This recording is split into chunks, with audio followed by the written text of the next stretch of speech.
tá, gente? Aqui é o Sal. Bem-vindos a todos. Nós estamos na 46ª edição do Terça Esquerda. É um prazer receber a todos. E, claro, hoje é uma edição muito especial, né? Nós vamos receber o Duque, vamos receber o Gilson. E, primeiro, né? Então, nós vamos fazer alguns agradecimentos antes de chamar essas presenças ilustres. Mas, primeiro, eu quero agradecer a vocês por terem vindo, por prestigiar esse trabalho, que é um trabalho de paixão, de resistência, que é o Terça Esquerda. Né? Como que a gente faz, gente? Sempre. Como que é? Não é Lula livre que a gente fala? Isso. Não é assim? Não é Lula livre? Então, Lula livre, pessoal. Né? Vamos pedir, claro, né, pessoal, para vocês lembrarem também, quando vocês saírem daqui, vão compartilhar a gente lá nas redes sociais, curtir a gente no Instagram, seguir a gente no Facebook. E se alguém puder, um favorzinho especial, compartilhe a transmissão que está sendo feita aqui ao vivo, lá nas suas redes sociais, para a gente, né, alcançar um pouquinho mais de gente, ter um pouquinho mais de capilaridade. Né? Nós vamos chamar aqui então o Duque, né, que eu acho que não precisa apresentar, já é uma pessoa conhecida. Uma salva de palmas, pessoal.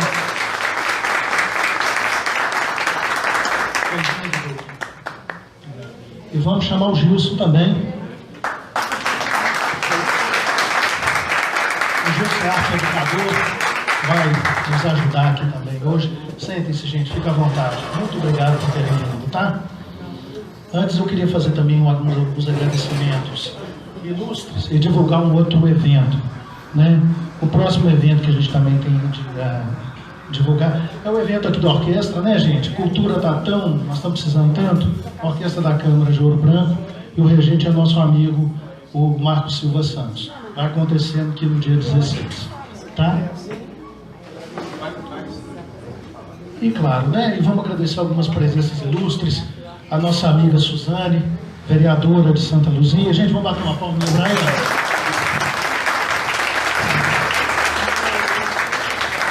Agradecer nosso amigo Netum, que é fotógrafo e que ajudou a trazer o Duque aqui. Claro, nosso amigo Luiz, né, que está sempre acompanhando, o Luiz da Mídia Ninja. E o nosso amigo Carlos do Portal de Base. E vocês todos, muito bem-vindos. A dinâmica vai ser o seguinte, 15 minutos para cada um, e depois nós vamos passar para as perguntas. Quem quiser fazer perguntas, ou agradecer, ou fazer um posicionamento, tudo bem, né? Se inscreva com o Breno, por favor, tá? Duque, muito bem-vindo. Gilson, muito bem-vindo. Vocês querem? Quem quer começar? À vontade.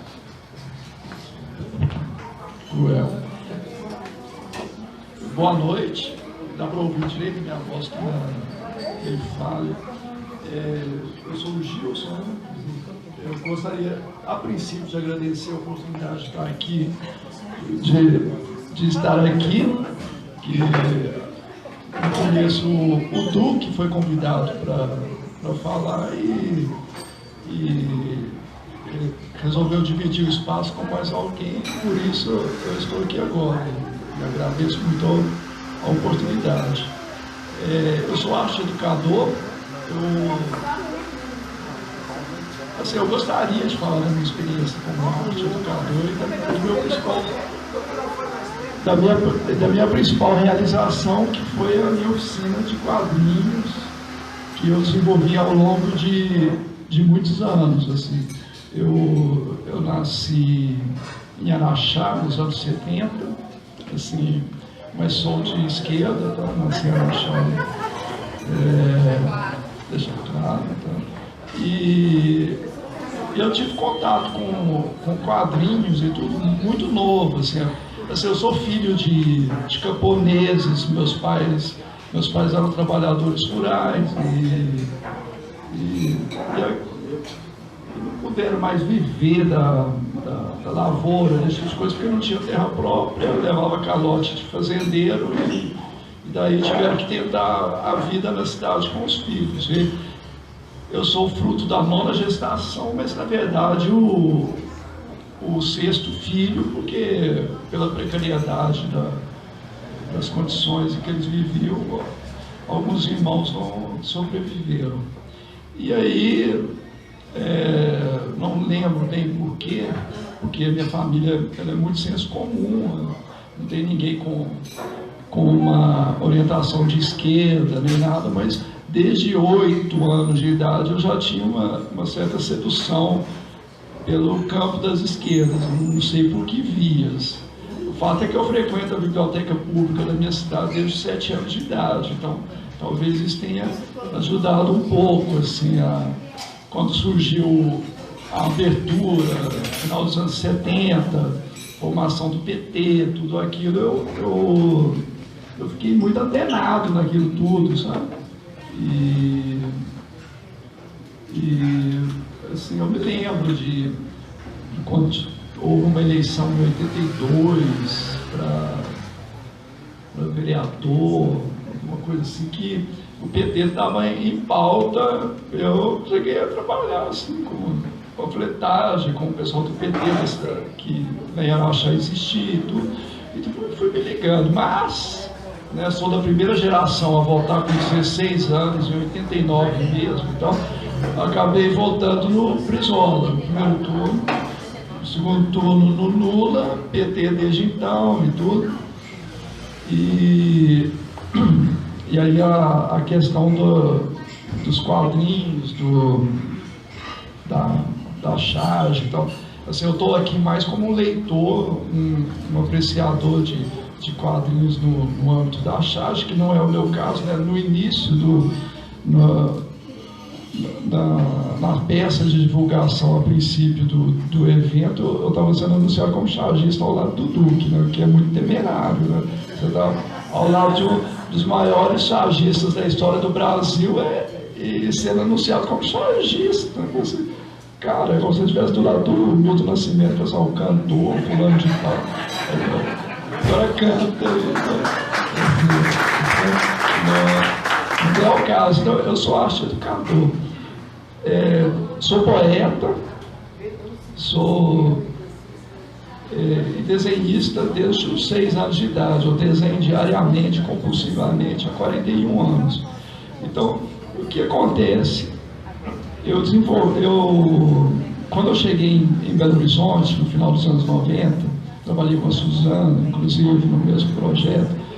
Eu, de repente, vindo do interior, eu estava trabalhando no programa Miguelim, da, não sei se extinta, Secretaria de Desenvolvimento Social, e no setor de abordagem às crianças e adolescentes em situação de rua.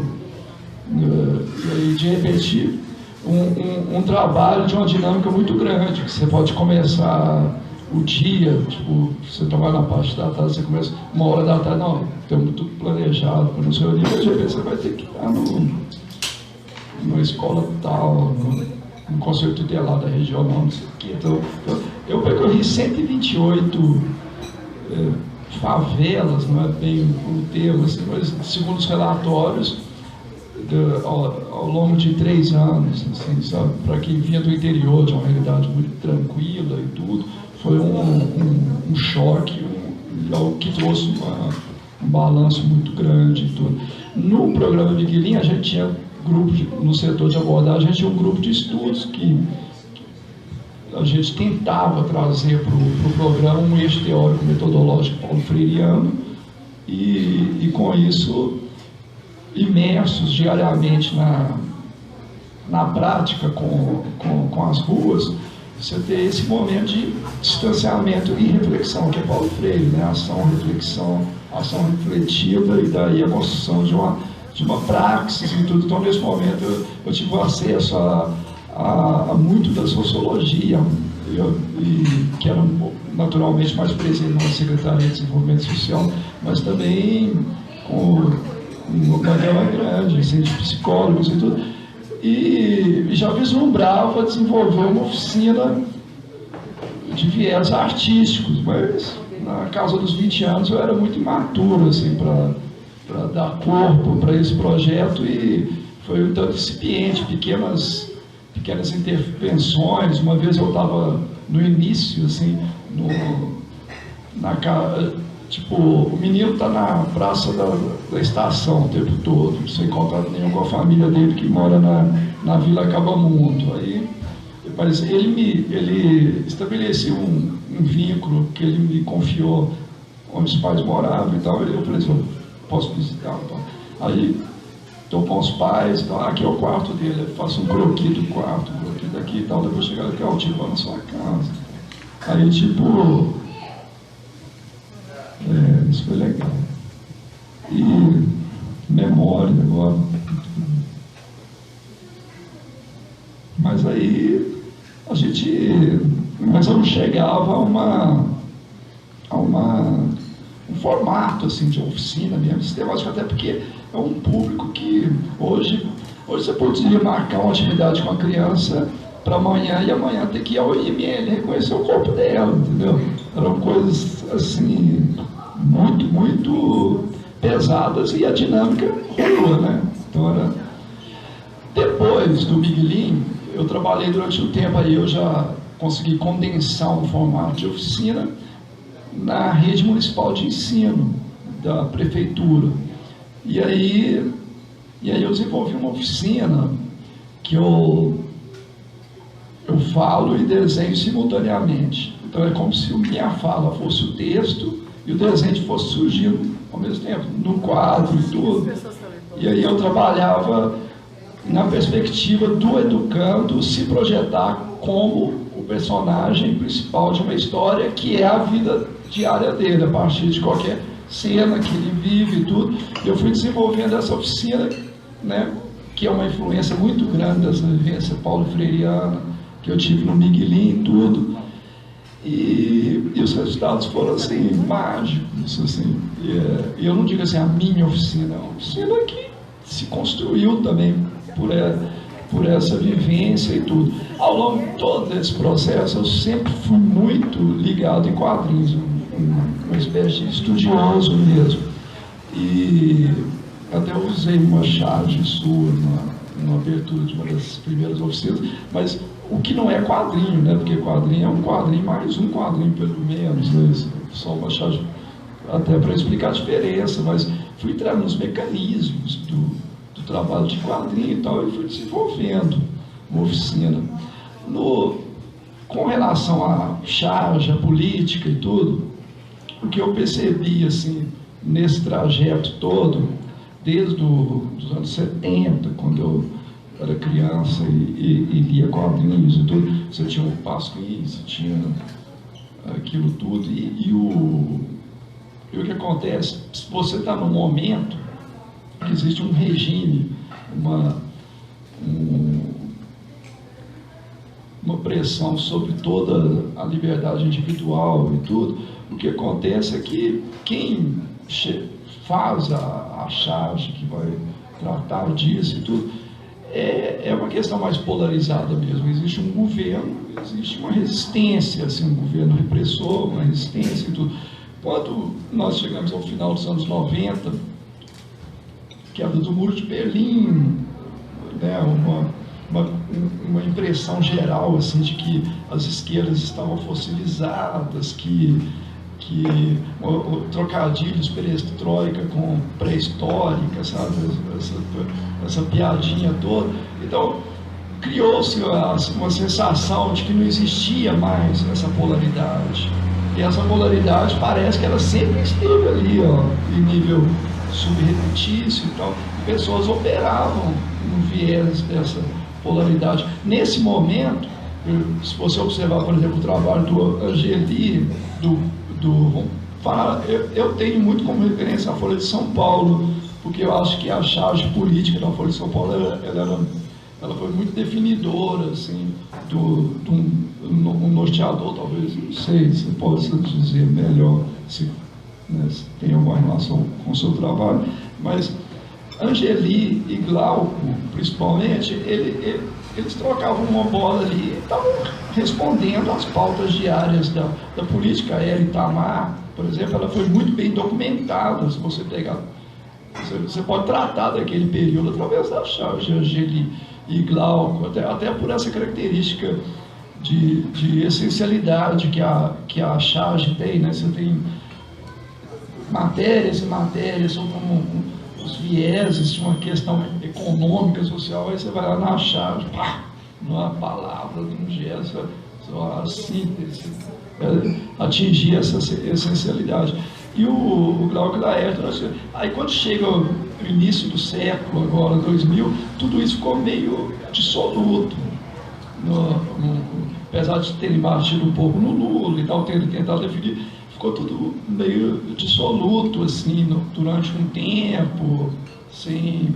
E na premência desse momento muito maluco que a gente está vivendo agora, que aponta para esse tipo de polaridade, a própria Laerte, por exemplo, que permanece fazendo coisas geniais, assim, que merece estudos de uma poética dos quadrinhos, de semiótica, de uma espécie de escrita automática, hipercriativa e tudo, e mantém essa produção, mas ela mesmo que passou um tempo nisso, e apenas nisso, que é muito, ela agora, ela está voltando às suas origens, que ela fazia cartoons no meio sindical, na luta de categorias trabalhistas, e ela está voltando agora. E é interessante chamar um ponto assim de temperamento e de resposta, de urgência às questões do dia, da hora e tudo, é porque se você observar o trabalho do grande ícone, assim, o Enfio, o que ele faz? Ele é caligráfico.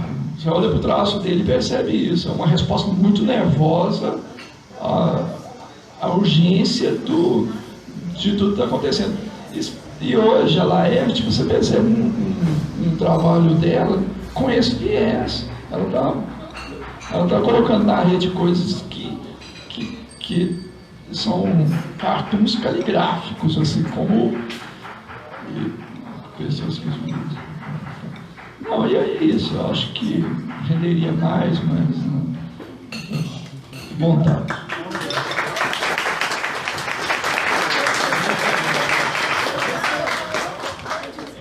Boa noite, prazer muito grande, agradeço o convite, Netum, por estar aqui, ver pessoas conhecidas, porque a minha história está muito ligada a essa região.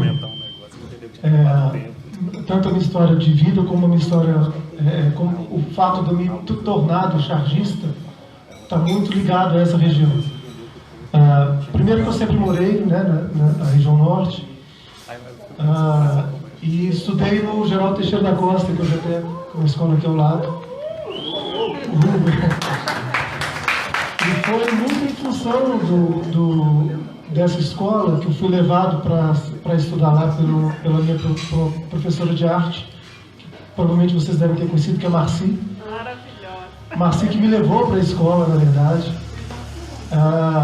porque ela queria desenvolver algum trabalho. Na verdade, eu morava no Serra Verde, onde é hoje o centro administrativo, e ela conheceu o meu trabalho de desenho na época de quadrinhos com super-heróis, né? Na década de 80 era muito comum, né,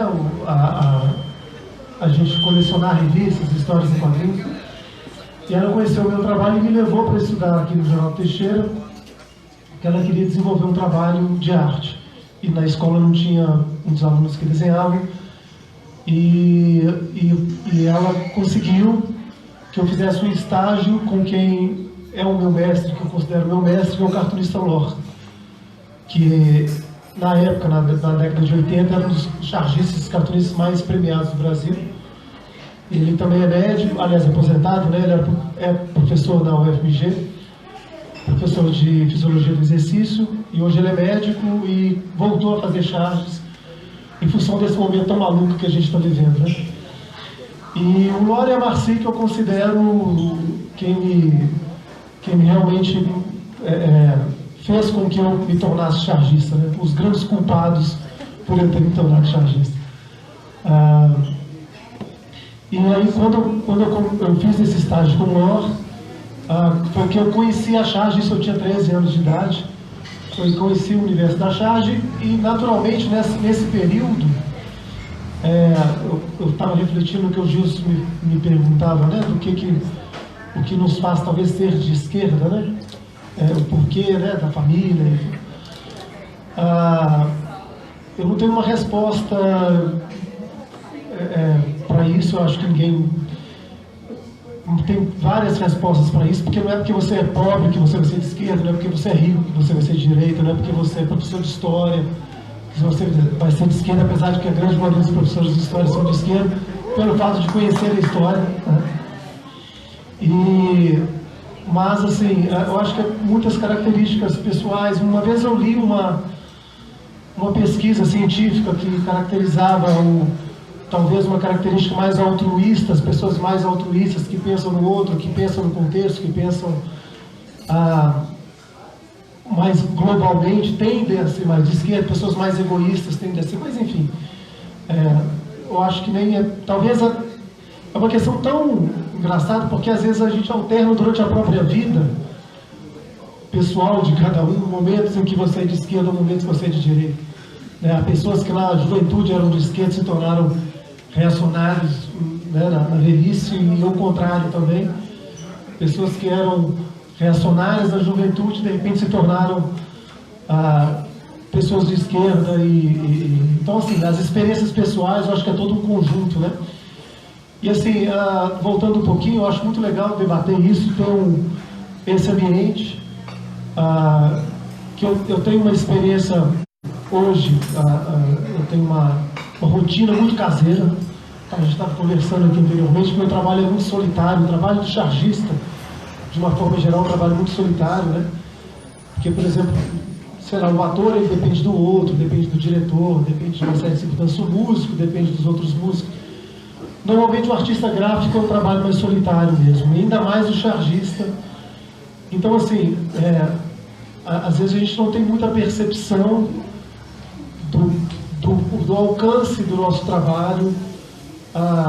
Eu estava também refletindo um pouco como o Gilson estava comentando desse momento, né?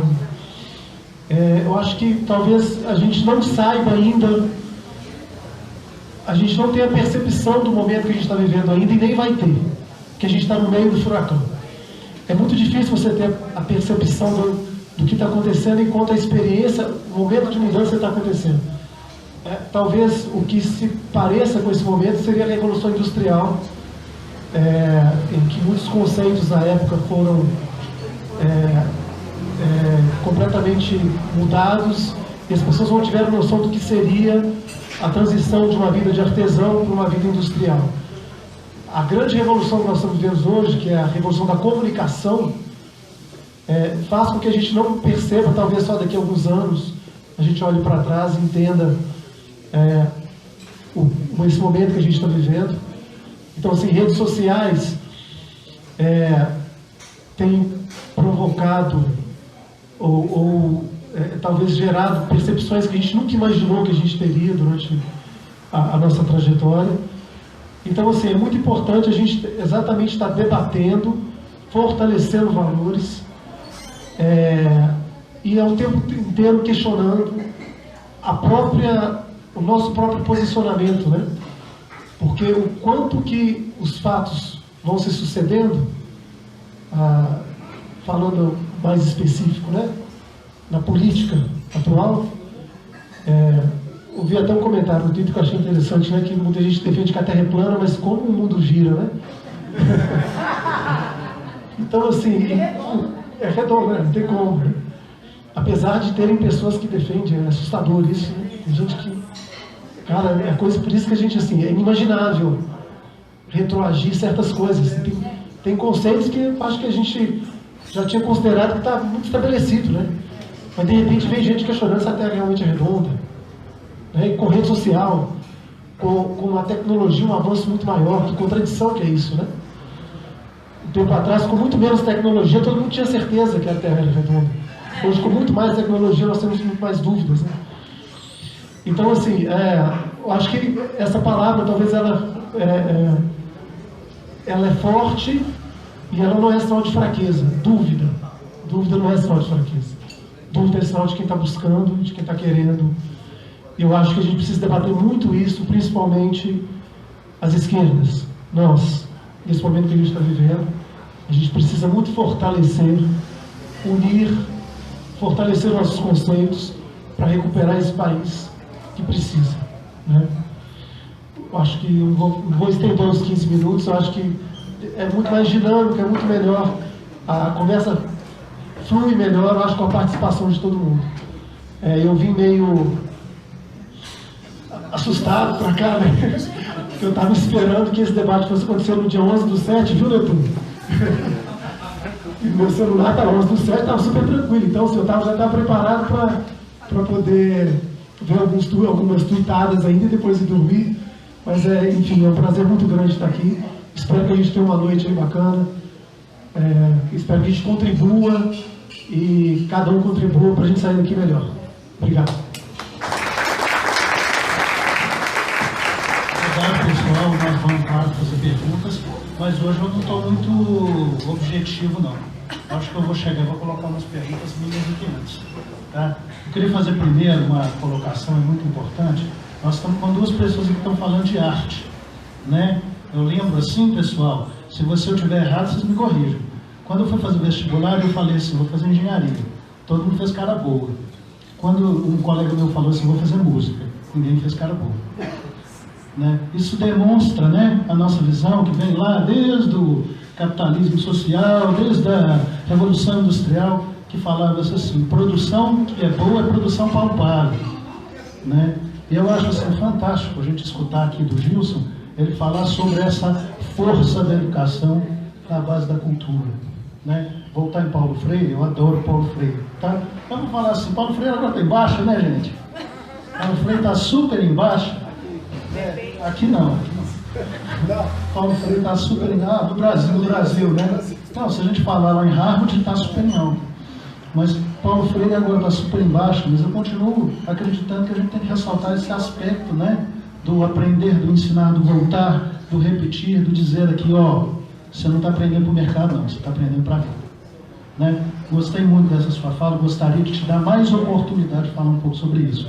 E para você, Duque, claro, se você quiser também responder essa pergunta, fica à vontade, mas eu queria falar um pouco da questão da fragmentação que veio com a rede social.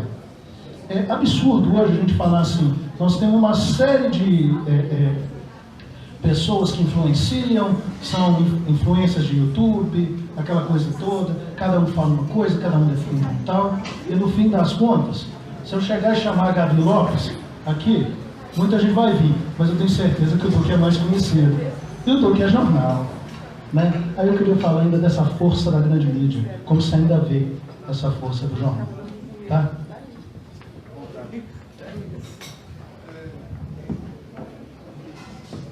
Bom, vamos lá, né? Eu perdi um pouco, porque Você já falou a questão da educação e arte. No caso específico assim, da minha oficina, né, o que eu apreendi assim, disso é a possibilidade, porque a gente pensa muito daí Paulo Freire, porque é muito difícil a gente escapar da ideia de que um educador ele vai estar diante de repositórios vazios para preencher com o conteúdo que ele trouxe, né? E não partir exatamente da vivência das pessoas. Isso expandido, assim, porque me dá vontade um pouco de invadir o território aí da pergunta que você fez para o Duque, assim, mas assim, isso expandido, eu acho que para além da educação, porque na medida que você interfere no entendimento, você traz um ponto de vista provocador para outro, é um trabalho educativo.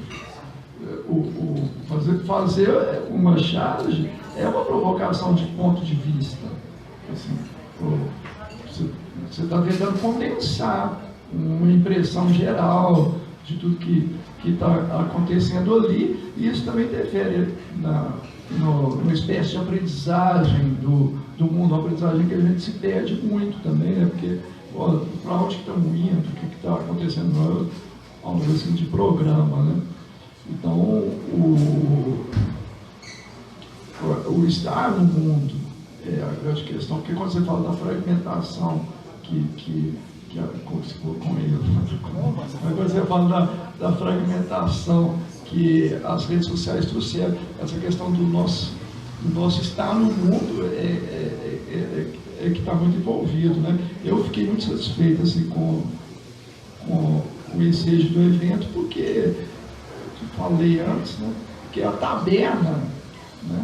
Essa coisa da taberna, da reunião e da discussão dessas ideias é um locus primário assim, de fomentação política e tudo, que é a construção cidadã, né? E o educar, para mim, é de tudo isso, né? É a condição de relação entre todos, comunidade, humanidade, e tudo isso, e estar no mundo é estar com o outro. Então, eu acho que a provocação da charge tem um papel muito parecido com isso, assim, o que está acontecendo.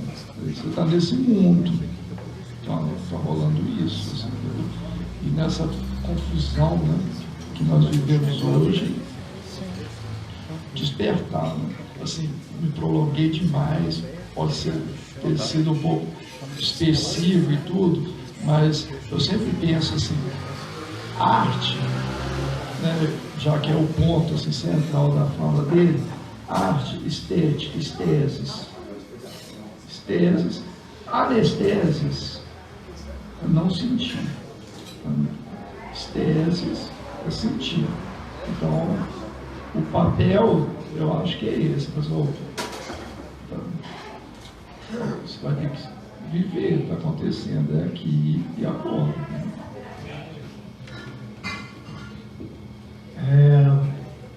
Vindo para cá, eu, antes de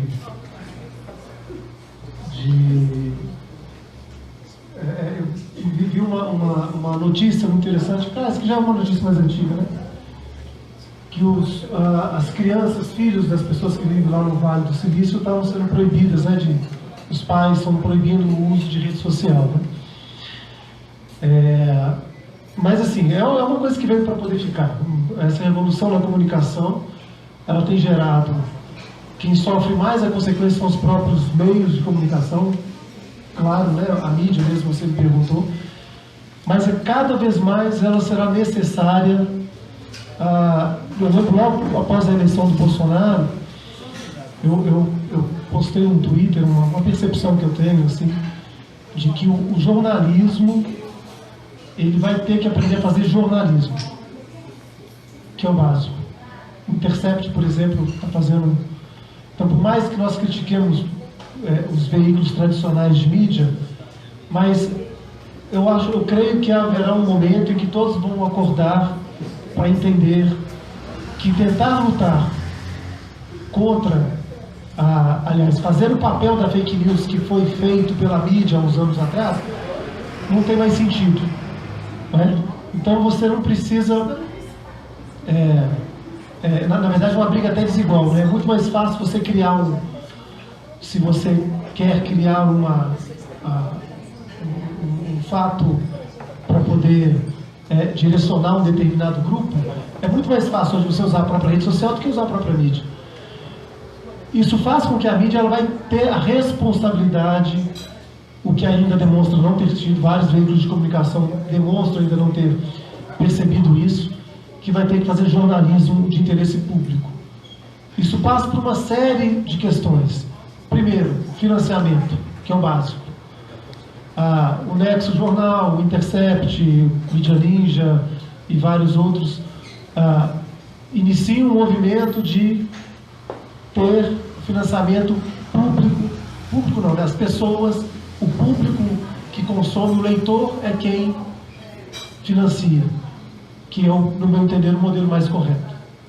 Porque enquanto você ter um HSBC, que já veio, né, patrocinando o Jornal Nacional, quando é que você vai ter uma notícia sobre economia isenta? Então, assim, isso é o básico do básico, né? Atualmente eu nem sei quem que patrocina, eu acho que é mas é um banco também, né? Itaú, não, eu acho que é uma cooperativa de banco. Não lembro. Cicobi, acho que é uma coisa assim. Mas enfim, você só vai ver notícias de interesse. Mano, então tem jeito. Então, você tem, eu acho que é Poço Ipiranga, e Cicobi, alguma outra assim. Então, é óbvio. Então, esse modelo de financiamento passa por isso, o trabalho da mídia, a mudança que haverá. Então, hoje, você possui ferramentas para tornar isso viável, né, para tornar o financiamento do leitor ao veículo de mídia muito mais fácil, né? O momento que a gente vive tem essa... demonstra, né, os diversos mecanismos, meios de pagamento, meios de financiamento, enfim. E essa fragmentação, a gente tem que tomar muito cuidado também. Uma outra coisa que eu percebi, enquanto que nós todos contribuímos para essa fragmentação. É um exercício muito importante que eu acho que eu particularmente, pessoalmente, eu tenho que fazer, eu preciso fazer esse exercício, que é um exercício de olhar para determinadas pessoas muito próximas de mim, que eu tenho um afeto muito grande, mas que ajudaram a colocar o Bolsonaro onde ele está, desenvolver uma resiliência, o que o Lula, acho que em uma entrevista o Lula falou isso, muito bacana, de chegar e de não ter raiva, de não ter... É o perdão, né? Vamos dizer, não é perdão, eu acho que perdão é uma palavra muito pesada, porque parece que nós somos superiores e a gente precisa perdoar um do outro. Não, cada um está no momento, né? No momento da vida. Tem pessoas que eu consigo compreender perfeitamente, porque votaram, você falava de família, meu pai votou no Bolsonaro, por exemplo, mas meu pai é um caminhoneiro, é uma pessoa que tem uma vida muito própria, né? Já tem uma idade, então um grupo de pessoas com quem ele convive e que eu entendo perfeitamente. Mas determinadas pessoas eu não vou conseguir compreender ainda, mas eu espero muito conseguir compreender e desenvolver essa capacidade de chegar e olhar e falar assim, não, eu também errei, né? Eu também erro. E porque, por exemplo, eu falo isso que a gente contribui muito para essa fragmentação, porque hoje eu vi, por exemplo, no Twitter, a Vanessa da Mata, cantora, demonstra ter um posicionamento muito próximo do nosso. Pelo menos eu não a seguia, vinha a vê-la na rede social através desse Twitter, e ela colocou várias postagens com conceitos que pareciam com o nosso, mas aí ela postou uma piada, um meme da internet em relação àquela menina em relação ao caso do Neymar, e que talvez tivesse uma conotação um pouco machista. Tinha gente de esquerda falando assim, eu nunca mais vou comprar o seu CD, eu nunca mais vou fazer isso, entendeu? Então, assim, o quanto que também nós, da esquerda, de todo mundo, contribui... Ah, não, deixa que você tinha desculpa. Nós contribuímos com essa fragmentação, essa polarização. Porque a vida na rede social é uma, a vida pessoal, a gente tem que aprender muito a separar isso. Muitas vezes o cara que te agride ali na internet, eu mesmo sofro muitos xingamentos e ameaças e tudo. Muitas vezes você encontra com um cara num bar, tá de frente para frente, não é nada daquilo, né? Toda aquela facilidade de manifestar a agressividade que a rede social proporciona, ela muitas vezes não se reflete na realidade. Então eu acho que a gente é difícil, mas a gente conseguir fazer essa distinção, a gente conseguir desenvolver essa aceitação, compreender o momento de cada um, propor. Eu também vi uma outra entrevista na rede social, né? O quanto de coisa que a gente vê mais na rede social do que os veículos de mídias oficiais, mas de uma blogueira, da esquerda, não me lembro dela agora, do YouTube, eu esqueci o nome, mas que a esquerda precisa ser mais propositiva do que combativa. A gente não pode perder nunca a essência de combater, mas muitas vezes propondo nós estamos combatendo, e consequentemente nós vamos ter maior aceitação das pessoas que talvez foram muito massificadas com a informação de que a esquerda significa comunismo, pobreza, não trabalhar, ou associar comportamentos como pedofilia, como suruba na universidade. e conseguir vencer isso, eu acho, só com proposições. Eu acho que vai ser muito mais fácil construir dessa forma do que simplesmente sempre combatendo o outro lado. Então, acho que são coisas assim que estão me vindo à cabeça, assim, que eu acho que pelo fato de eu ter essa vida mais solitária, eu estou sentindo a necessidade de externar, porque eu preciso conversar com mais gente de esquerda, entendeu? Porque às vezes na própria família não tem essa possibilidade.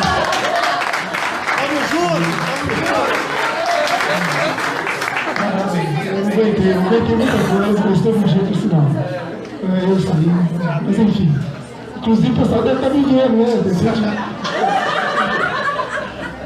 Mas para isso mesmo. Mas enfim, passar aí a palavra. Obrigado. Nós temos aqui, nesse momento, 6 perguntas escritas. 2. Foi até um comentário que eu fiz no Twitter hoje, agradecendo o trabalho que você faz. E fiquei bem encantada com o projeto, né, da educação. E na última semana a gente teve um debate sobre a reforma da Previdência. E eu disse da importância que a gente precisa entender que a gente precisa ser um pouco mais pedagógico, né? Porque o discurso que está na mídia é muito simplista.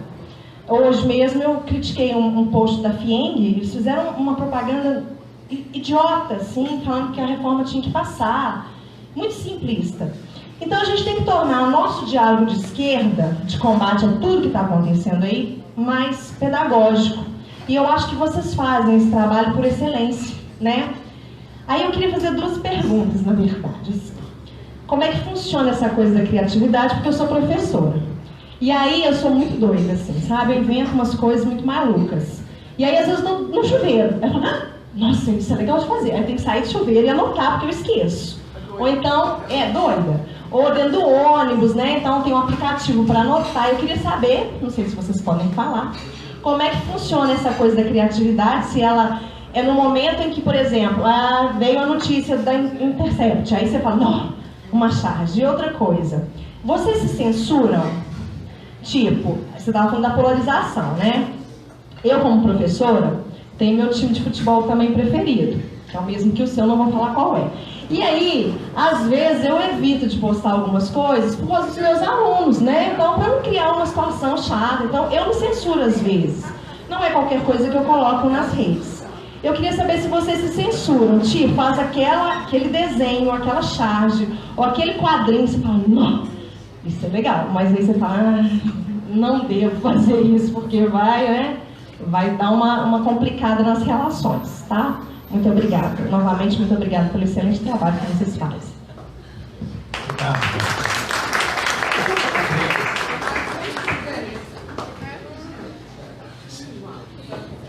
Bom, boa noite, gente. Eu vou fazer uma pergunta, pegando um gancho aqui, um pouco do que foi falado pelo Marcelo e que o Duque até tinha comentado um pouquinho sobre essa questão da polarização que a gente está vivendo. E eu estava conversando ali com um colega, o Vinícius, e o pessoal da família dele, que veio prestigiar a gente aqui hoje, refletindo assim, antes a gente sempre percebia que no trânsito muitas pessoas se transformavam. A pessoa estava ali com algum estresse, alguma coisa presa, e no trânsito, como ela estava vendo as pessoas só de passagem, né, não tinha uma expectativa de talvez manter ali uma proximidade, que a pessoa xinga, briga, extravasa. Alguma coisa a ver também com o campo de futebol. E hoje em dia a gente vê muito isso nas redes sociais, Facebook principalmente, que parece até que incentiva um pouco isso, porque aí estimula as pessoas a permanecerem na rede, etc. Por outro lado, a arte, o desenho, ele tem ali uma delicadeza de dar um recado, mas sem ser agressivo. Então, um contraponto a isso, né? E aí fiquei pensando um pouco sobre isso, sobre essa importância. A arte e a própria música também, né? As manifestações artísticas de um modo geral, que tem essa possibilidade, que pode ser um caminho bem legal para a gente aderir e tentar explorar mais. Então eu queria fazer esse comentário, trazer mesmo um comentário de você sobre isso também. Obrigado. Vou deixar eles responderem.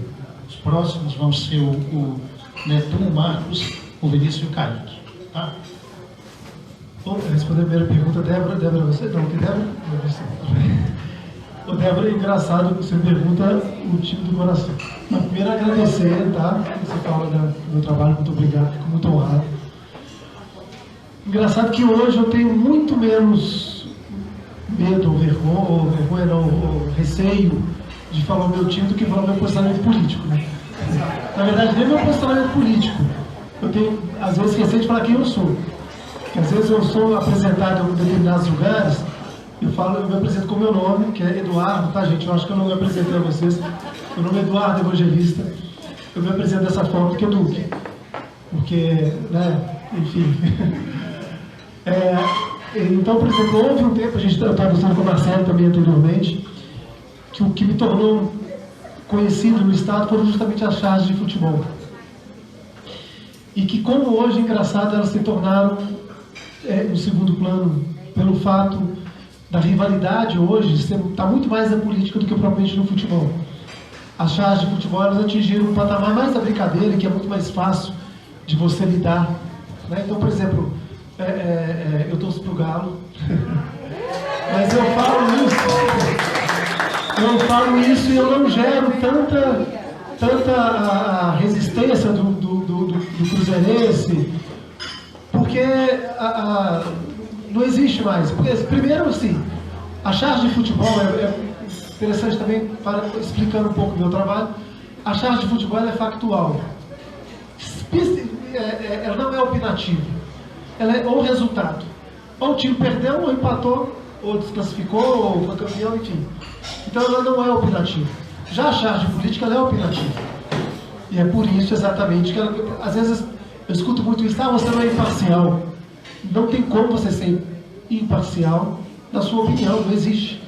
Não existe eu fazer um dia uma charge Lula livre num dia e Lula preso no outro, não dá. Ou você tem um posicionamento ou não tem. A charge de futebol não, você só ilustra um fato. Então é possível você zoar o Atlético ou zoar o Cruzeiro na mesma intensidade, né? Até, na verdade, eu sou atleticano, mas talvez até de 2001 ou 2011, que eu zoei, talvez 80% das charges era contra o Atlético, mesmo sendo atleticano, porque não é. O Atlético deu muito mais motivo, né? O Atlético deu muito mais motivo nesses anos todos. Depois de 2012 deu uma equilibrada, né? Mas enfim, então assim, eu nunca tive problema de assumir um time de futebol por conta disso, porque as pessoas até me xingavam, ser um cruzeirense, então assim, isso eu admitia sem peso na consciência. Hoje admitir o posicionamento político, ou admitir o meu próprio nome, é sinal de que você pode enfrentar determinadas resistências, determinados grupos. Então, esse é um ponto. A criatividade, que a Marcele falou, é exatamente isso que você colocou. Às vezes a ideia vem nas situações mais inesperadas, apesar de que quando você trabalha para um veículo de imprensa, quando você tem um horário, você tem uma obrigação. O Envio tinha uma frase muito bacana, que dizia que a criatividade é um cachorro bravo correndo atrás de você. Então é exatamente isso. O horário, talvez, chegando ali, eu tenho que entregar, por exemplo, eu faço 3 charges por dia. Uma para o tempo, que eu tenho que entregar mais ou menos ali 4h30, 5 horas. Uma de futebol, que eu entrego mais ou menos 7 horas da noite, quando tem jogo após o jogo. Então eu tenho, às vezes o jogo acaba às 11 horas, eu tenho até 11h30 no máximo para fazer a charge. No dia do pênalti do Vitor, do Tijuana, no último minuto, tem um jeito, né? Então, por exemplo, quando o resultado do jogo já está mais ou menos 3-0, 20 minutos do segundo tempo, dá tempo de você fazer. Agora, determinados jogos que só são decididos no último minuto, você só tem 20 minutos e... Exatamente, a maioria, né? Dos jogos de... Apesar de ter um jogo do Cruzeiro, alguns jogos do Cruzeiro também que foram decididos assim, no último minuto, que foi agora contra o Fluminense. Eu já estava com a charge pronta, o Cruzeiro estava ganhando de 2-1, no último minuto o Pedro faz um gol de bicicleta, eu tive que mudar a charge, e aí com cobrança de pênalti, aí mudou completamente o conceito da charge. Mas enfim, então assim, o horário também é um motivador para a criação, porque o Enfio falava muito isso e realmente isso acontece comigo. Se te der 30 dias para você fazer, não sei com você é assim, né? Te deu 30 dias para você fazer uma charge, até meio-dia você vai fazer às 11 horas do último dia, sabe? A não ser que antes você tenha uma ideia muito boa, uma coisa sensacional, mas caso contrário você vai ficar ali murriando. No último dia, no último minuto a gente vai mandar a charge. Então assim, a criatividade é mais ou menos isso. A última pergunta era? Ah tá, do trânsito, né? Infelizmente, há tempos atrás, hoje não, mas eu era esse personagem, o pateta, que entrava no carro. Oi? Mr. Walker, que entrava dentro do carro e se tornando um monstro, né? Mas eu tinha essa capacidade de me transformar um pouco dentro do carro e xingar todo mundo, enfim. Mas é tão engraçado que aí hoje a série falando que eu sou famoso, eu não me acho muito famoso não, sabe? Mas assim, o meu trabalho talvez seja, eu não, porque muita gente não me conhece, mas eu andei sendo reconhecido nas ruas ultimamente, sabe? Então assim, você fica, cara, eu tenho que ter vigiar muito meu comportamento. Porque imagina se alguém me vê vindo do carro, xingando, lá o Duque, entendeu? Então assim, eu acho que isso não é por causa disso apenas, né? Mas eu acho que é porque a gente precisa se tornar um ser humano melhor. Então isso talvez tenha me estimulado a ser um ser humano melhor. Uma coisa que eu vou falar para vocês, uma coisa muito pessoal, mas uma atitude que eu tomei assim, já tem 4 meses, assim, e que estou me sentindo muito bem. Eu tenho 3 filhos, uma de 12, uma de 10 e um de 4 anos. E eu me prometi nunca mais gritar com eles. E graças a Deus eu estou conseguindo isso. Então assim, eles podem fazer a pior coisa que for, mas eu respiro fundo, sento, abaixo e converso. Infelizmente, há tempos atrás eu tinha atitudes assim, sabe, de xingar a criança e tal, e eu percebi que isso era uma coisa muito ruim. E aí assim, eu estou conseguindo me tornar um ser humano melhor. É muito pouco, mas tem muito ainda para fazer. Sobre censura, acho que sim, eu acho que esse próprio fato de tornar um ser humano melhor faz parte de uma autocensura. Porque piadas que eram aceitas e normal, e que eu fiz há 10 anos atrás, vou ser muito sincero para vocês, eu tenho vergonha, hoje eu digo em frente às câmeras aqui filmando, de um livro que eu publiquei junto com outro amigo meu há 15... Outro dia, esses dias eu até peguei uma matéria do livro, 12 anos atrás. Foi quando a minha filha nasceu, eu lembro que o lançamento, a Maria Eduarda nasceu em junho e eu lancei um livro, acho que em agosto ou setembro. Tenho vergonha, que era piadas para zoar atleticano e piadas para zoar cruzeirense. Eu tenho vergonha, não tenho vergonha nenhuma de assumir que eu tenho vergonha. Porque outro dia, foi tão engraçado, isso não é de agora, eu tinha dois profissionais lá em casa trabalhando, colocando rede na janela, aquelas redinhas de proteção para criança. E aí eu conversando com os 2 rapazes e tal, e eu fui e peguei, eu perguntei se um atleticano, um era atleticano, outro cruzeirense, eu tinha esses livros, eu peguei dele, e tinha muito tempo que eu não via esses livros. Eles estavam lá guardados e tal, eu fui presentear. E eu lembrei de algumas piadas, muitas piadas que tinha nesse livro. E disse, cara, eu me senti tão mal. Nesse dia eu peguei a caixa e dei tudo para o outro autor do livro, que ainda distribuía. E daí não quis saber.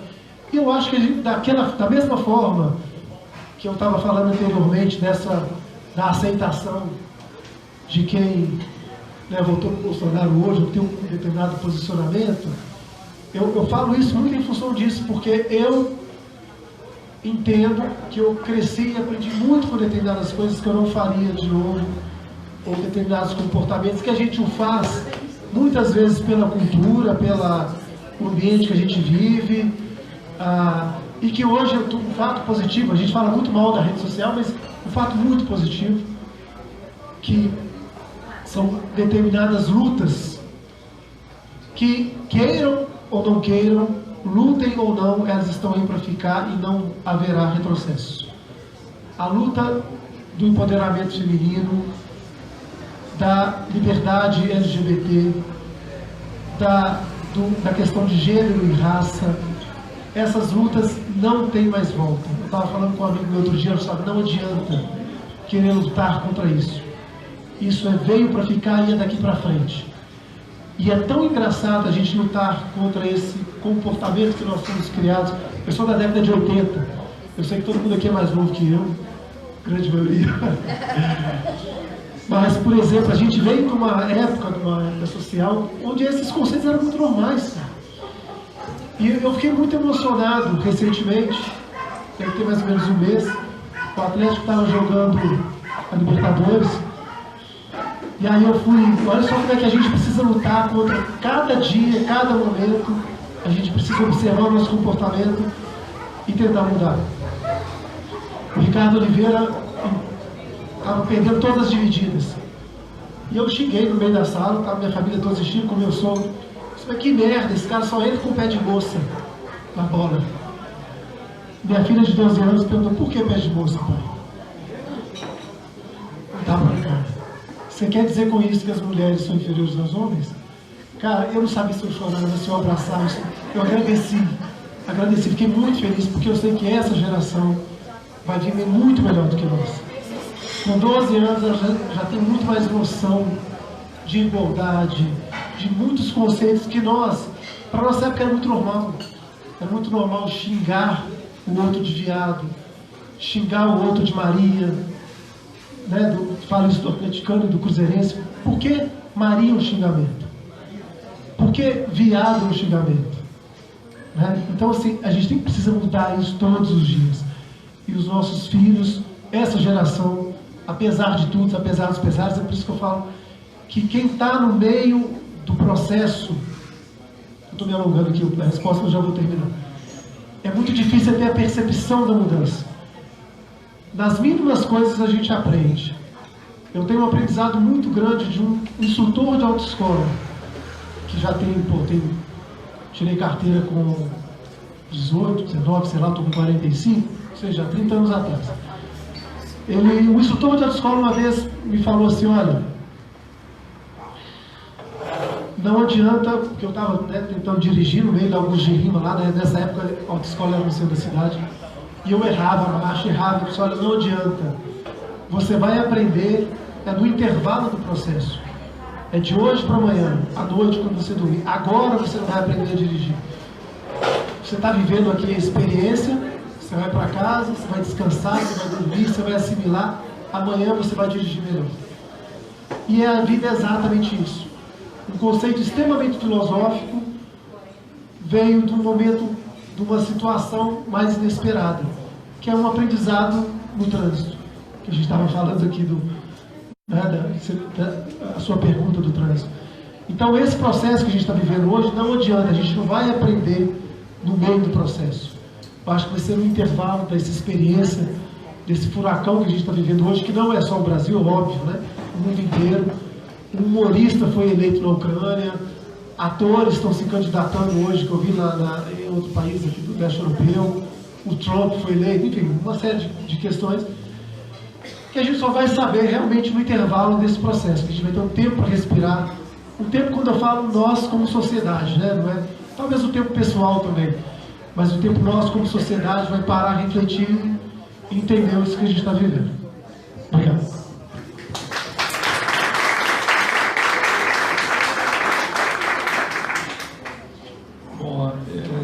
Eu tenho duas filhas, prometi recentemente não gritar com elas mais também.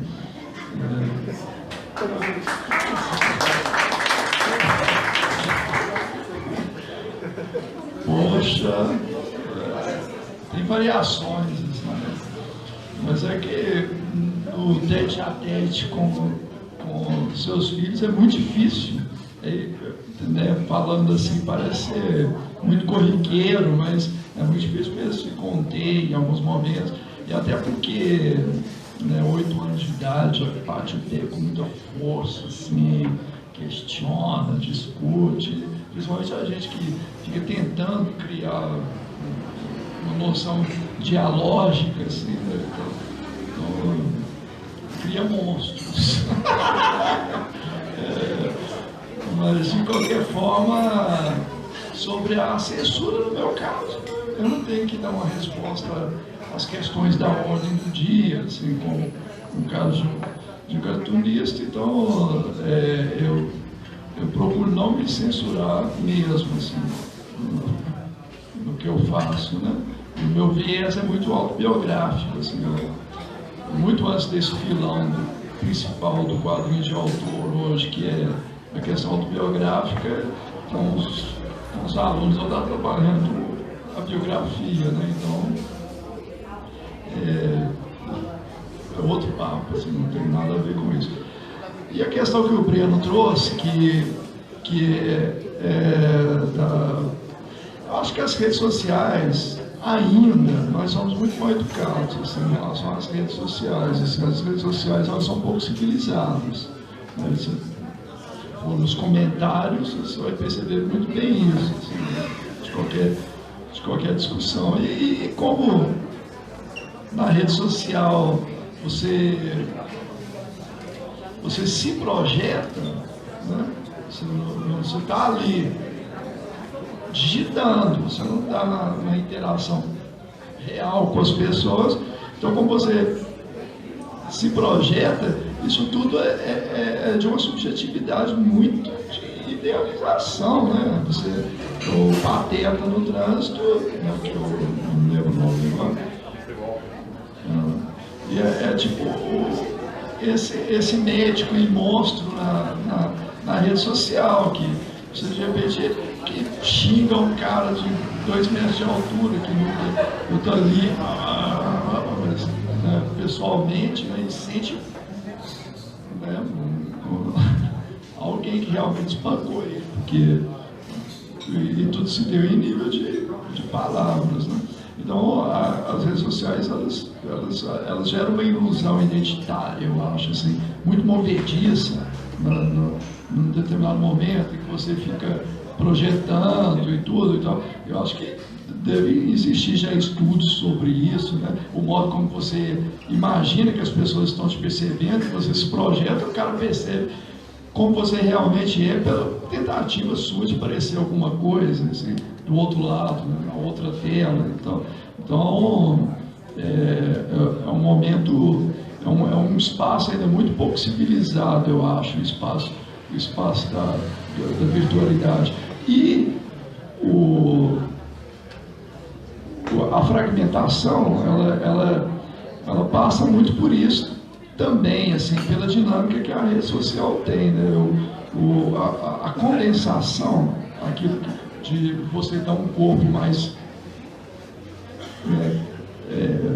hipoteticamente sólido, assim, para um conceito, um pensamento, a construção. Na medida que você estuda alguma coisa e gera um corpo e tal, para aquilo, na rede social você fragmenta muito a sua leitura. Você está lendo alguma coisa, clicou aqui, já pulou para lá, voltou, tem a questão do hipertexto e tudo. E eu acho que, de certa forma, isso interage com o nosso modo de agir com o mundo, nossa maneira de ler e se concentrar e tudo. Às vezes eu fico pensando nisso, assim, que no caso do Duque, por exemplo, que ele faz 3 charges diariamente, ele tem que dar uma resposta a fatos que estão na ordem do dia, né? Então isso aí, a solidão, ela tem a ver com a necessidade também de concentração e de concatenar informações e gerar um enunciado, né? Então, nessas épocas que a gente vive agora, que tudo se fragmenta muito rapidamente, os fatos se sucedem de uma maneira muito vertiginosa, eu mesmo fico super curioso, né? Poxa, como é que você está gerando enunciados assim, que essencializam os acontecimentos, né? Com toda essa dinâmica, assim, porque esse modelo, ele parece reduzir um pouco, assim, a produção dele, né? Se for antigamente era mais comum você encontrar charges nesse modelo, assim, que fecham uma questão e colocam ali carimbo, tal. Hoje em dia é isso um pouco mais dissoluto, que tem a ver com essa realidade líquida, né? A gente vive e tudo. Tipo assim, eu peguei carona, né? São respostas muito diretas ao meu ofício, né? Desse tamanho. Vou chamar os próximos. O próximo é o Bentum, depois o Marcos, o Vinícius e o Kaique. Já vamos preparando aí, pessoal.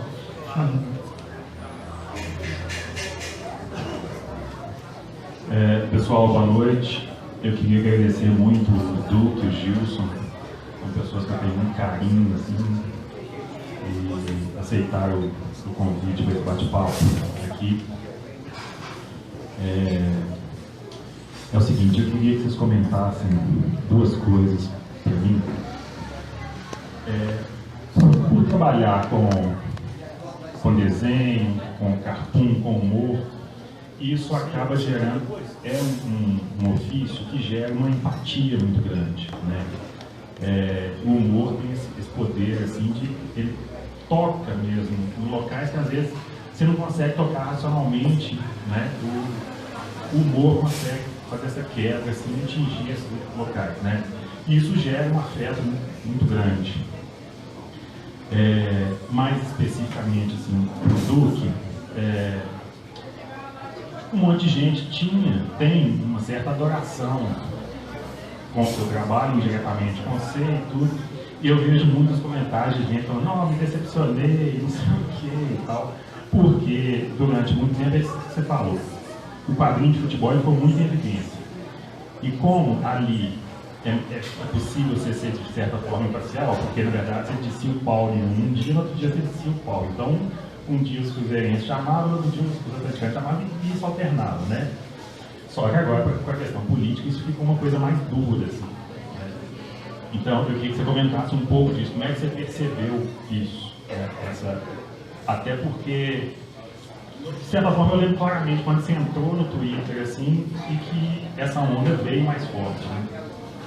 E aí, uma outra coisa, eu acho que o quadrinho é difícil, assim, talvez seja a arte que está mais ligada, é só um machismo isso, mas que está muito ligada à esquerda, assim, à crítica social e tudo, né? Eu praticamente não lembro, assim, de algum quadrinista, de algum chargista que tenha alguém, assim, que tenha destacado com um pensamento mais reacionário, mais conservador, apesar de que eu sei que isso existe de uma maneira muito, talvez instrumentalizada, assim, né? Um partido que paga um cara para o cara fazer uma charge, mas como um destaque, assim, de uma obra, de uma carreira, alguém que participe de festivais, que tenha lançado livro, eu não lembro de uma figura, assim. Aí eu queria que vocês comentassem, os dois, um pouco disso, assim.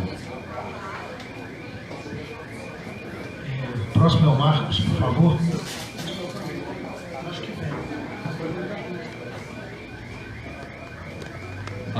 Beleza. Chegou. Também agradeço o Gilson, agradeço o Eduardo Evangelista.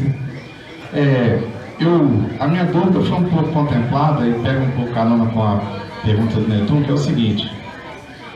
Você traçou um panorama bem, assim, valioso, acho até otimista. A gente ajudava a uma oficina para esse público que frequenta essa 40ª e tanta edição, uma oficina de criação ou de alguma coisa para a gente. Eu tive a oportunidade de fazer relatoria gráfica em alguns momentos, que é aquilo, né, que as pessoas que elas não têm habilidade de escrever, mas vendo um assunto ser discutido, elas têm habilidade de sintetizar uma situação numa frase que serve para o cara ter habilidade de escrever e fazer uma representação gráfica. Então uma oficina dessa para o movimento, né, que a gente está, às vezes pode ser uma boa. Na advocacia, a gente tem um tipo de trabalho que é a advocacia pro bono. Que é tipo assim, a gente acaba pegando um caso porque vê que a pessoa não tem condição, precisa daquilo e faz pela missão. Seria bom se o Duque e o Gilson tivessem uma oportunidadezinha de fazer um trabalho pro bono para esse movimento pelas serras e águas de Minas nesse momento, os rompimentos das barragens aqui. os aquíferos estão sendo tão relegados ali, né, sobre a questão da exploração do minério. É isso, obrigado e prazer em conhecê-lo. Acho que o Duque parece que pouco tem de vir na público falar sobre ele, então, muito bom, cara, e faça isso mais vezes, a gente precisa dessa sua... Porque para você, a caneta e o papel é muito simples, mas às vezes você não tem a caneta e papel, tem um carvão e um pedaço de parede, aí você... Valeu. Bom, a pergunta do Kaique, aí eu vou passar para vocês. Kaique, por favor.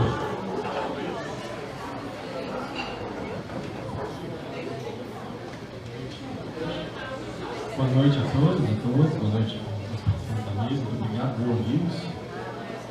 Estava ali dando uma xeretada nas piadas para zoar cruzeirense, atleticano, palmeirense, etc. Né? Seria muito bom poder ver elas agora à luz dos seus comentários. Então, fica uma sugestão. Eu achei que você mesmo pega de volta os resultados que você passou para o seu amigo e apresente elas comentando a inadequação, né, do seu ponto de vista mais lúcido hoje. Assim, seria interessante. E acho que bastante aproxima o microfone, meio educativo e tal. Minha questão tem um pouco a ver com essa linguagem cartunesca, né, que você usa nas suas charges, que me parece assim, muito potente para fazer denúncias e para apontar questões. Mas que é também uma mesma linguagem utilizada às vezes para produzir imagens muito violentas. Eu queria lembrar duas, né? A do Lula ladrão, né? A Lula com roupa de presidiário, pistoleiro, né?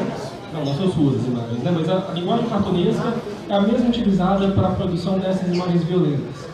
Tem também a Dilma do posto de gasolina, né? A Dilma que a galera colocava nos carros, também era a partir de um cartoon. E me parece que assim, a gente tem muita alegria em compartilhar suas imagens e imagens de outros cartunistas progressistas, né? Celine Fio, Angeli, Laerte, etc. Mas me parece que a circulação delas é talvez um pouco mais fugaz do que a dessas que a direita tem produzido.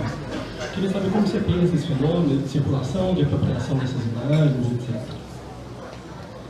E a segunda questão é, quando vem uma história em quadrinhos, uma história mais de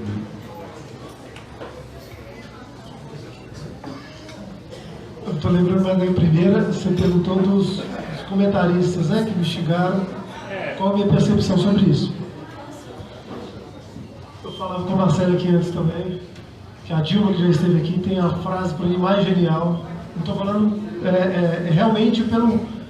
Talvez nem fosse a intenção dela, quando ela falou aquela frase sensacional, mas é que realmente reflete o momento de hoje. Quem ganhar ou quem perder, nem quem ganhar nem quem perder vai ganhar ou perder. Vai todo mundo perder. E o momento hoje é para saber, nosso posicionamento hoje é como nós perderemos menos. Não é o que a gente vai ganhar, é como que nós vamos perder menos.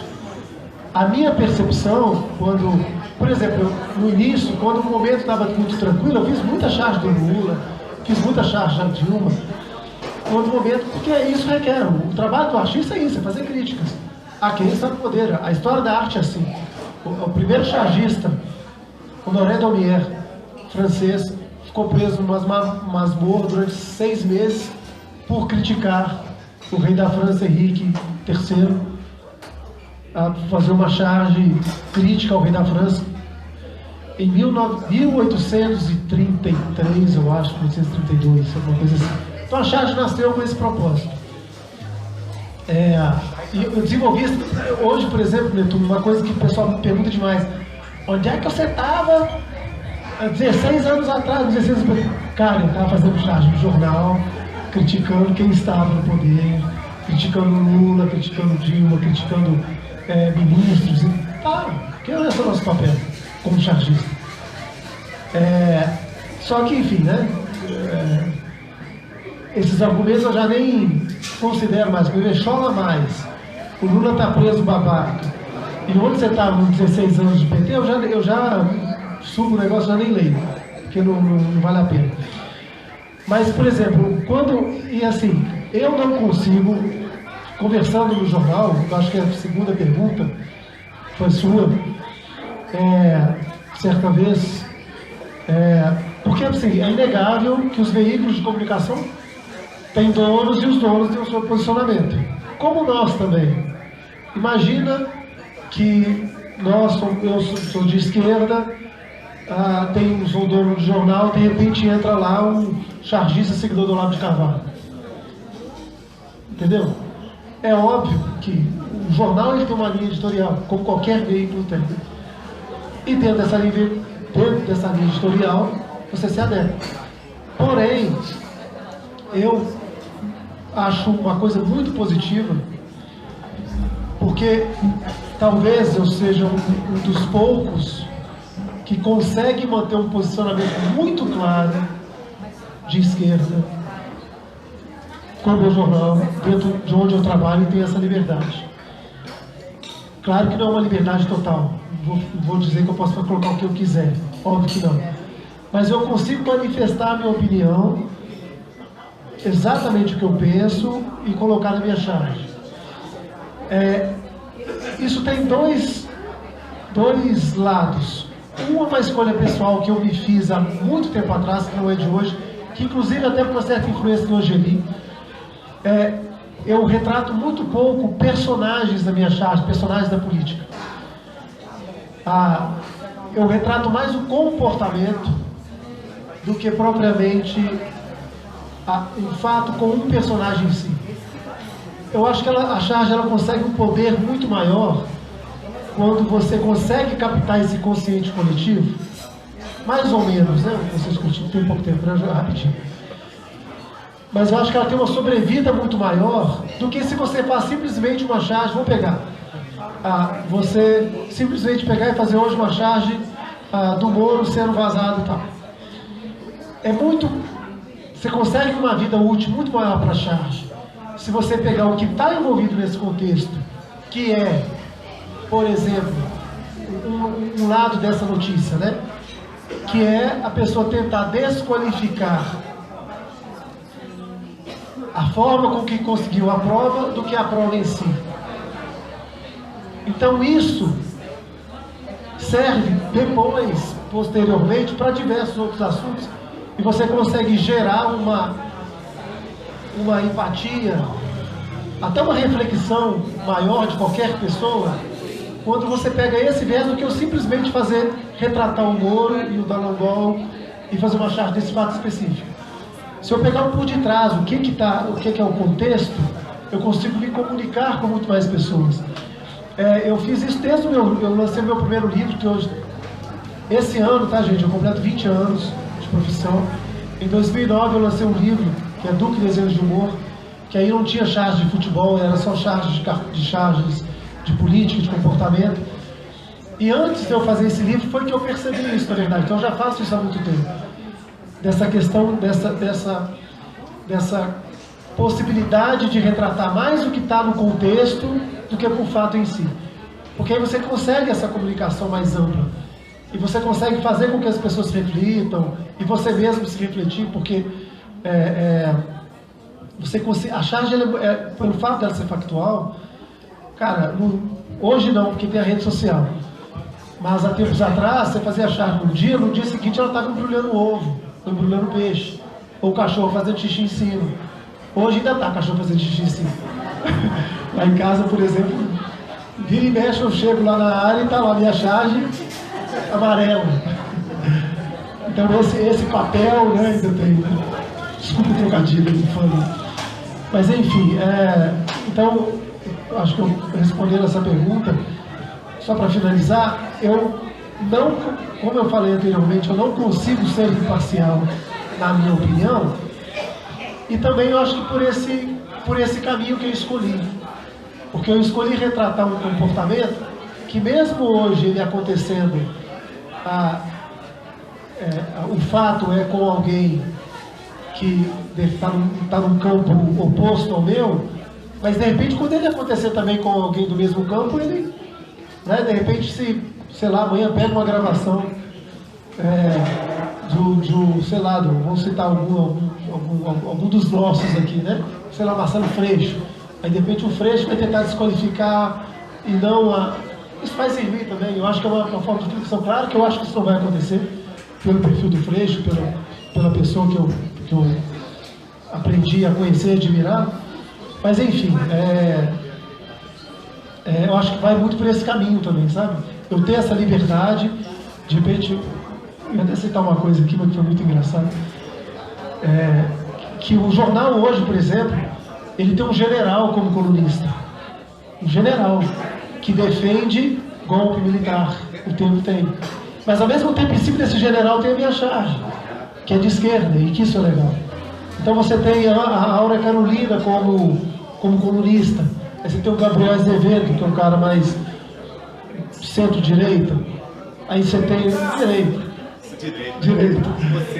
Aí você tem um general, cara, que eu tinha que fazer a ilustração dele, da coluna dele. E a primeira coluna que ele escreveu foi defendendo o golpe militar. E aí eu desenhei alguém rasgando a Constituição. E aí ele reclamou no dia seguinte. Óbvio. Então, assim, mas assim, é legal isso. Na verdade, gente, uma coisa que eu vou falar muito interessante que é a respeito da imprensa. Liberdade de expressão, eu acho que é melhor, é sempre melhor. A gente nunca vai conseguir andar num ponto de equilíbrio. Então, é melhor errar pelo excesso do que pela falta.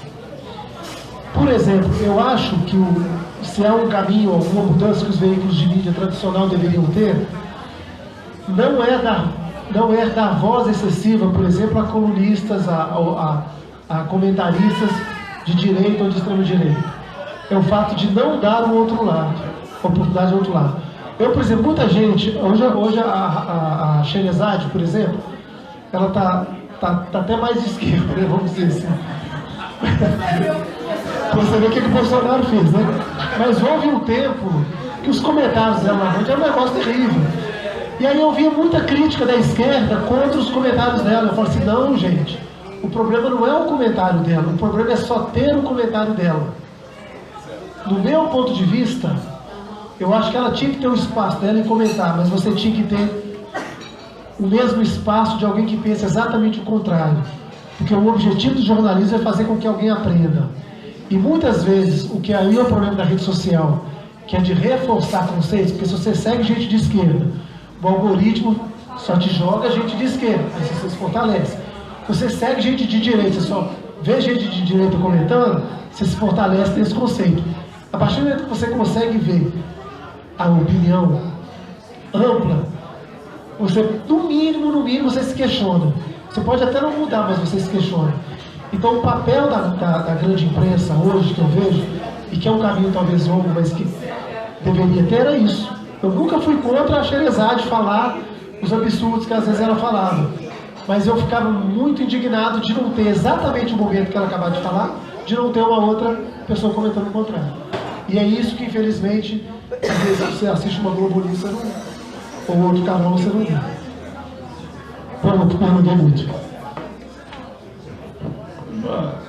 Assim, acho que o Duque já foi muito completo nas colocações dele, até porque as questões aqui se referem à seara em que ele atua. Mas assim, só um ponto do que você colocou é que você disse que você vai ver uma charge de direita se ele for pago para isso, né? Principalmente nesses grupos de WhatsApp bolsonaristas que estão aí para depreciar figuras da esquerda e tudo. Mas, né, nesse caso, não é só porque a gente só lê nossos pares e tal, que eu acho que a gente não vê muito do humor de direita, né? Ele não está aí assim, tão manifesto. Olha o caso do Duque, né? Ele está num jornal aí de grande circulação, fazendo uma charge de esquerda. É mais difícil, né? Apesar de você ver tendenciosidades horrorosas, assim, principalmente no período do impeachment e tudo, mas isso não é tão frequente. Mas eu gostaria aqui de comentar sobre o Spaca, né, cara? Porque o Spaca, ele para mim foi um grande referencial. Quando nas minhas incursões, porque eu trabalhei trabalho, assim, no meio publicitário também, de quadrinhos institucionais e tal, para empresas ou poder público e tudo.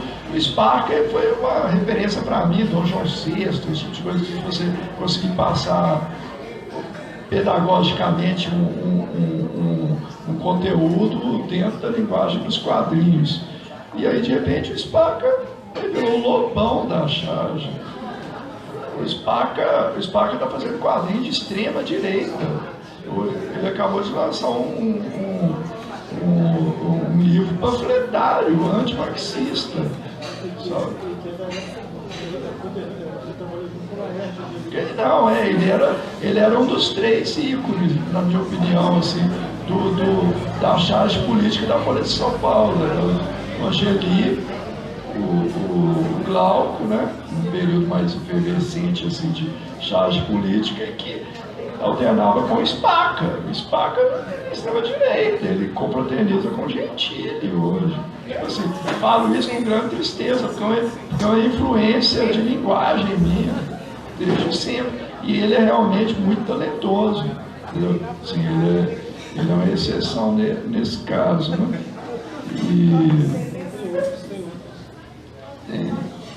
Então existe, né? Existe. Agora, tem características, eu acho, assim, que definem o que é ser de esquerda e de direita, para muito antes, até porque nós vamos encontrar, e esse é um problema das esquerdas, na minha opinião, que uma grande predominância de um marxismo vulgar. Assim, um marxismo que não leu Marx, assim, nem tomou muita noção do que seja Marx. Então, acaba sendo uma ação muito reativa. Do mesmo modo que você tem o cara de direita não pensante, que vai chamar de comunista aquilo que uma grande confusão mental, né, que você vai olhar para vermelho, por dados assim, muito superficiais, epidêmicos, assim, reativos, e pronto. Você vai encontrar alguém que, não, isso é de direita, mas vamos aprofundar os conceitos, ele não tem esse aprofundamento. O antimarxismo, o anti-esquerdismo que venceu as eleições de 2018 e tal, que é um anti-esquerdismo muito analfabeto, funcional, assim, ele não é cool. Eu não acho que a gente deva colocar ele na conta da esquerda, colocar o antipetismo em peso na conta do PT, apesar de já ver as proporções, sim, claro. O que aconteceu? O que aconteceu na periferia? Houve inclusão pelo consumo, houve acesso à universidade, mas nós estabelecemos um diálogo com essas camadas. O neopentecostal está lá. Ele cooptou. E o PT é o demônio. Sabe? Isso foi muito bem construído. Por quê? Porque nós deixamos de ocupar um espaço de diálogo, uma dialética com essa população. E aí, de repente, eu vi o Leandro Fortes no Twitter, puxei a orelha dele, assim, que ele diz assim, criticando a Dávila, né, Manu, né, que diz que a gente tem que dialogar com essa população. Ele fala assim, de mãos dadas, né, sei lá, licença acesa, sabe? Assim, olha, porque nós não. O bolsonarismo, ele cresceu num ambiente muito propício. Ele cresceu num ambiente neopentecostal né, que essas igrejas, que tem muitas facilidades, assim, para montar uma igreja é muito fácil, as questões, uma farra, né, uma mordomia fiscal, assim, que se tem sempre de uma igreja, um problema com as comunicações que o PT não bateu com profundidade, porque você tem a concessão pública de uma TV, e aí vem uma igreja e subloca diariamente 12 horas da programação de uma concessão pública. E se a gente tocar nessa questão, a gente nós somos contra a liberdade de expressão.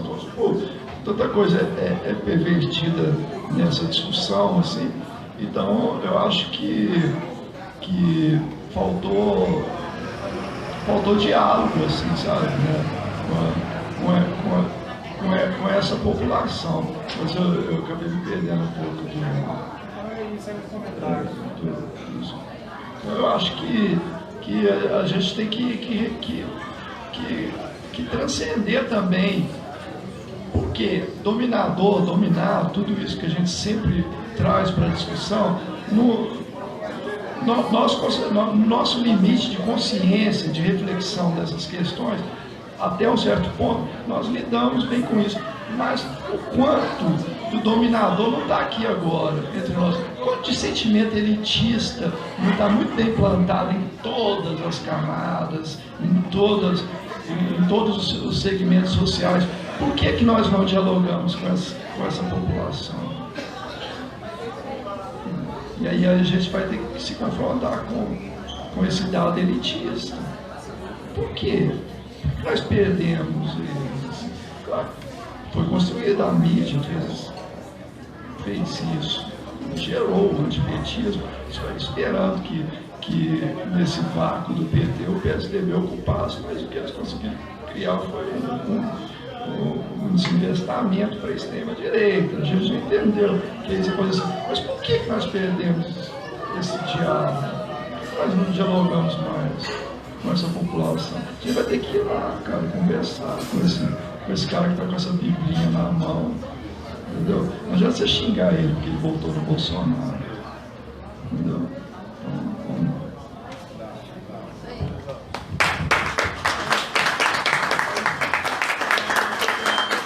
Pessoal, eu acho que ninguém gostou, né? Foi ótimo, né? Muito bom, né, gente? Vamos agradecer de novo o Gilson, agradecer muito o Duque. Quando eu iniciei a programação aqui, eu falei que era um espaço de resistência, um espaço de conversa e aqui um espaço de ganhar presente. Claro, né?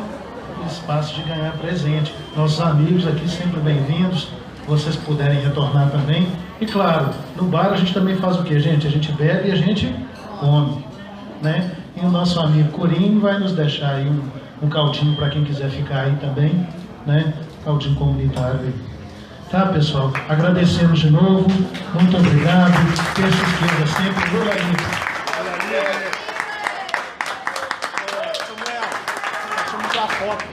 Ah, claro, pessoal. E vamos juntar aqui para fazer uma foto, né?